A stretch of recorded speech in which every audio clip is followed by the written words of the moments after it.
जय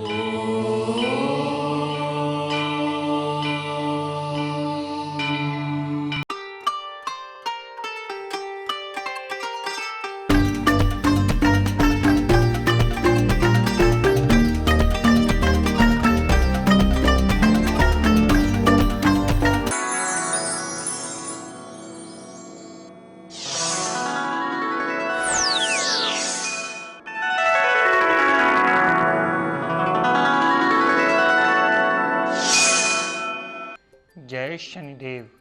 प्रिय दर्शकों, मैं राजेश जोशी आपका ज्योतिष जागृति केवल सत्य कार्यक्रम में आज फिर से स्वागत करता हूं। प्रिय दर्शकों, जैसा कि आप जानते हैं, हमारी कुछ दिनों से चर्चा चल रही है लग्नेश को और पंचमेश को लेकर, और कल तक मेरी कोशिश रही कि वृश्चिक लगन की कुंडली के बारे में आपको इसकी विस्तृत जानकारी दे पाऊँ। आज अपनी इसी श्रृंखला को आगे कंटिन्यू करता हुआ बात करते हैं धनु लगन की कुंडली। धनु लगन की इसलिए बनी क्योंकि लगन में ही 9 नंबर लिखा है। 9 नंबर धनु राशि यानी सैजिटेरियस राशि मानी जाती है, जिसके स्वामी ग्रह हमारे बृहस्पति देवता माने जाते हैं, देव गुरु माने जाते हैं।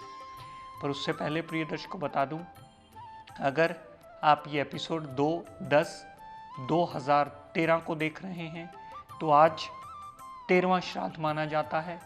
जिनके भी पूर्वजों का 13वां श्राद्ध हो, कृपया आज के दिन अपने पूर्वजों को याद करके, उन्हें नमन करके उनसे आशीर्वाद लें और अपनी यथाशक्ति अनुसार जो भी जितनी भी आपकी समर्था हो उसके मुताबिक किसी भी ब्राह्मण को भोजन करवाएं, किसी भी नीडी पर्सन को उसकी ज़रूरत का सामान लेकर दें, अपने पूर्वजों का गुणगान करें, उनका आशीर्वाद लें। जिनके आप वंशज हैं उनसे अगर आप आशीर्वाद लेंगे तो सदैव आपके लिए जितनी मर्जी खराब दशा चल रही होगी उससे निकलने का रास्ता आपको अवश्य देगी। क्योंकि बहुत सारे लोग अब इस मंच के माध्यम से भी, यूट्यूब के माध्यम से भी ये जान चुके हैं कि पितृ दोष नामक दोष शास्त्रों में लिखा ही नहीं गया। काल सर्प नामक योग शास्त्रों में होता ही नहीं है। इसकी बहुत ज़्यादा अवेयरनेस अब लोगों में आ चुकी है। हर जातक जो इस प्रोग्राम से डेली जुड़ा हुआ है वो अपनी दशा अंतरदशा को पहचानने की कोशिश कर रहा है।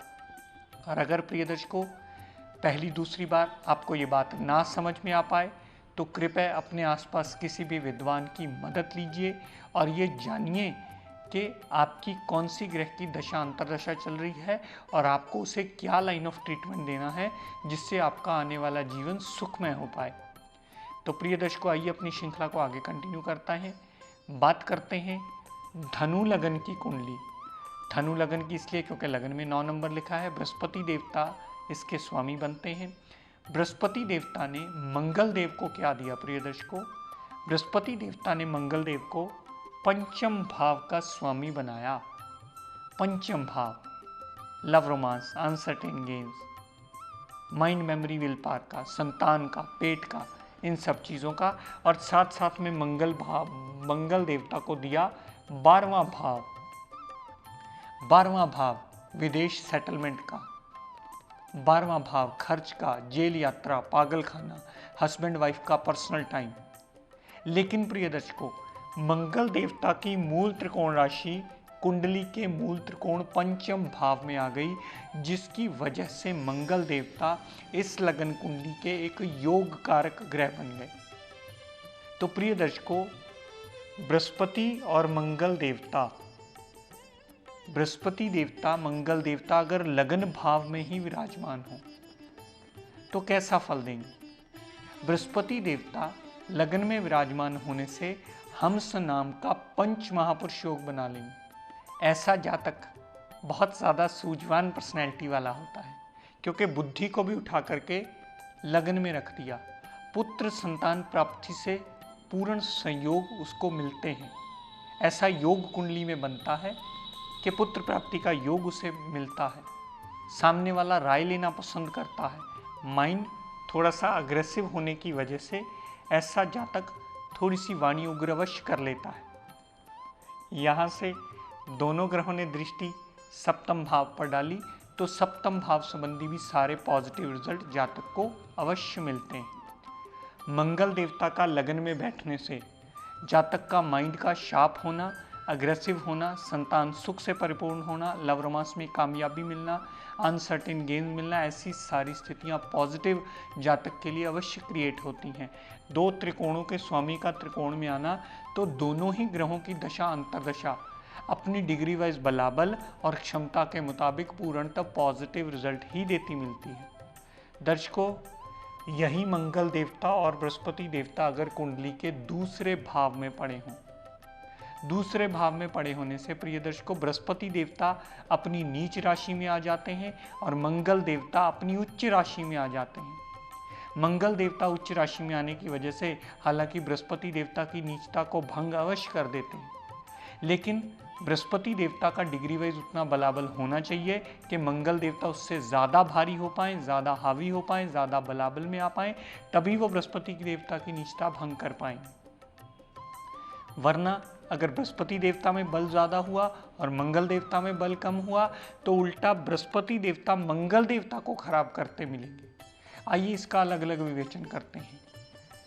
बृहस्पति देवता की दशा अंतरदशा जब भी चलेगी, परिवार में कलह कलेश मचने का योग बनता है। जातक ऐसी वाणी बोल देगा जो सामने वाला सुनना पसंद नहीं करता और ऐसे जातक को सदैव धन का अभाव बना ही रहता है।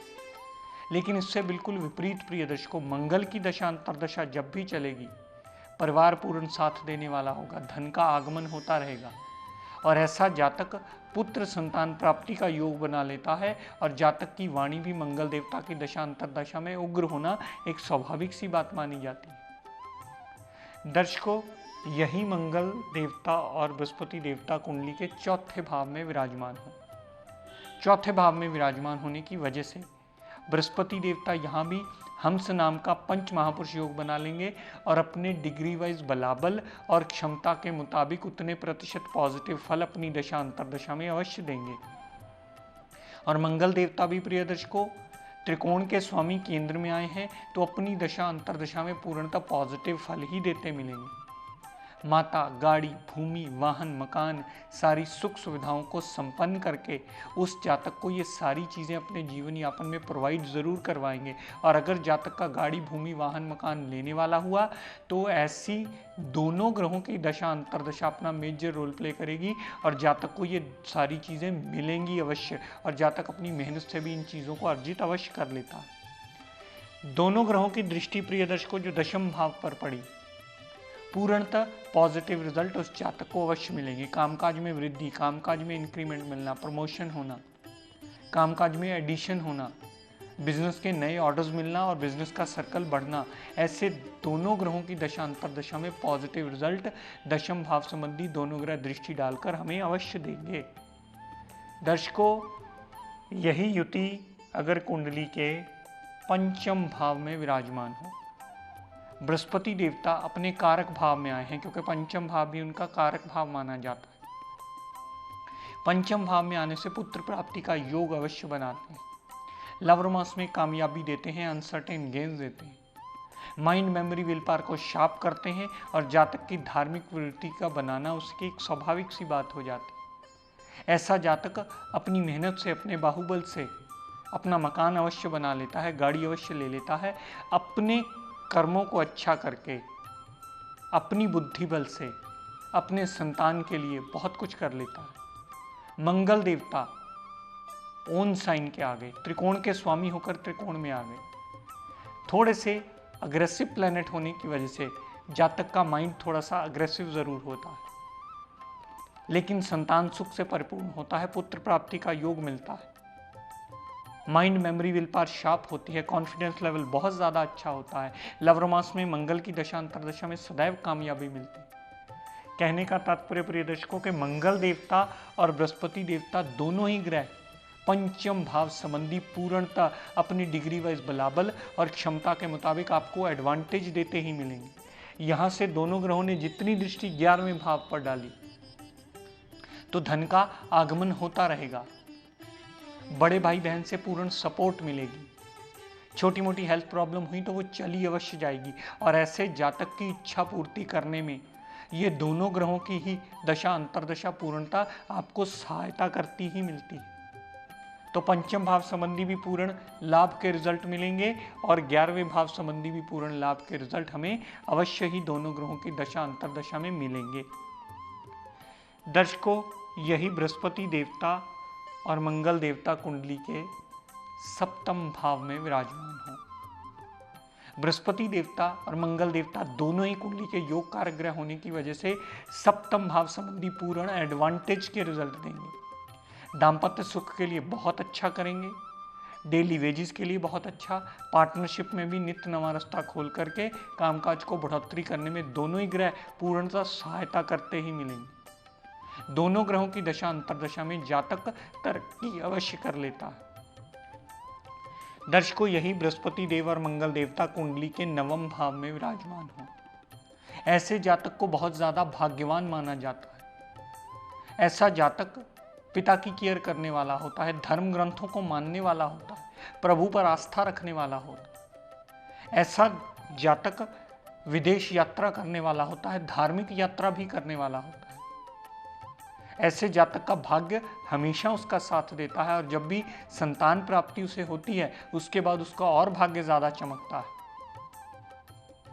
गाड़ी, भूमि, वाहन, मकान, सारी सुख सुविधाएं या तो वो लेकर के पैदा होता है और नहीं तो अपनी दशा अंतर्दशा में बृहस्पति देव या मंगल देवता उसे ये चीजें प्रोवाइड अवश्य करवा देते हैं। ये चीजें उसकी जिंदगी में बहुत ज़्यादा मेजर रोल प्ले करती हैं और ये उसे मिलती अवश्य हैं क्योंकि दोनों ही ग्रह यहाँ पॉजिटिव रिजल्ट देने में बाध्य हैं। दर्शकों, यही मंगल देवता और बृहस्पति देवता अगर कुंडली के दशम भाव में विराजमान हो, यहाँ मंगल देव को दिशा बल मिलता है और बृहस्पति देव अपने कारक भाव में आए। यहाँ पर बृहस्पति देवता भी पूर्ण एडवांटेज के रिजल्ट देंगे और मंगल देवता भी अपने कारक भाव में आने की वजह से अपनी दशा अंतर्दशा में पूर्णता एडवांटेज के रिजल्ट ही देते मिलेंगे। जातक बहुत ज्यादा कर्मशील होता है, बहुत ज्यादा बुद्धिमान होता है, उसका हर कर्म बहुत ज्यादा सात्विक होता है। जातक का दशम भाव में बृहस्पति और मंगल का आना जातक के लिए हमेशा प्रमोशन का योग, इंक्रीमेंट का योग, कामकाज में वृद्धि का योग, नित्य नवा रास्ता खोल करके जातक के कामकाज को नित्य नवा आयाम देने का दोनों ग्रह रोल प्ले करते हैं। पूर्णतः पॉजिटिव फल देकर के जातक के जीवन यापन में आसान करने में दोनों ग्रह मददगार सिद्ध होते हैं। दोनों ग्रहों ने, मंगल देवता और बृहस्पति देवता ने जितनी दृष्टि चौथे भाव पर डाली, चौथे भाव पर डाली हुई दृष्टि माता, गाड़ी, भूमि, वाहन, मकान, सारी सुख सुविधाओं को संपन्न करके जातक का जीवन यापन आसान करने में दोनों ग्रह बहुत बड़ा मेजर रोल प्ले करते हैं। दर्शकों, यही दोनों ग्रह अगर कुंडली के 11वें भाव में विराजमान हो, बृहस्पति देवता और मंगल देव अगर 11वें भाव में पड़े हुए तो बड़े भाई बहन से पूर्ण सपोर्ट मिलती है, धन का आगमन होता रहता है। जातक जो भी इच्छा करता है उसकी पूरी करने में ये दोनों ग्रह बहुत बड़ा सहायक रोल प्ले करते हैं। छोटी मोटी हेल्थ प्रॉब्लम होती है वो चली अवश्य जाती है। कहने का तात्पर्य सिर्फ इतना कि 11वें भाव संबंधी दोनों ही ग्रह अपने डिग्री वाइज बलाबल और क्षमता के मुताबिक आपको पॉजिटिव रिजल्ट ही देते मिलेंगे। यहाँ से दोनों ग्रहों ने जितनी दृष्टि पंचम भाव पर डाली तो पंचम भाव संबंधी भी आपको पूर्ण एडवांटेज के फल दे करके जातक को सूझवान, रोबीली पर्सनैलिटी बना करके जातक का जीवन यापन आसान करते ही मिलेंगे। लेकिन प्रिय दर्शकों, ये बात सदैव स्मरण रखिएगा, दोनों ग्रहों का बलाबल देखना अति अनिवार्य है। दोनों में से एक भी ग्रह गड्ढा खा जाएगा या डिग्री वाइज बलाबल में कमजोर होगा तो अपनी दशा अंतर्दशा में वो पूर्ण फल देने में सक्षम नहीं होगा। इस बात को विवेचन करते समय सदैव स्मरण रखिएगा। अगर आप ये बात स्मरण रखेंगे तो हमेशा सटीक कैलकुलेशन करके कुंडली की सटीक प्रेडिक्शन अवश्य कर पाएंगे। तो प्रिय दर्शकों, आज अपनी वाणी को यही विराम देता हुआ हम सब के लिए मंगल कामना करता हुआ शनिदेव से ये प्रार्थना करता हूँ कि हे शनिदेव हम सब पर अपनी कृपा दृष्टि, दया दृष्टि सदैव बनाए रखे। जय शनिदेव। मैं राजेश जोशी आप सभी दर्शकों को अपनी तरफ से, अपने सारे ग्रुप जोशी एस्ट्रो ज्ञान गंगा ग्रुप की तरफ से बहुत सारी शुभकामनाएं देता हूं और ये प्रार्थना करता हूं और मेरी कोशिश भी रहेगी कि आपको इस मंच के माध्यम से इस विद्या की सही जानकारी ऐसे ही देता चला जाऊं और आप इसे सीखकर लाभान्वित हो पाएं और वहमों भरमों से निकल पाएं। जय शनिदेव।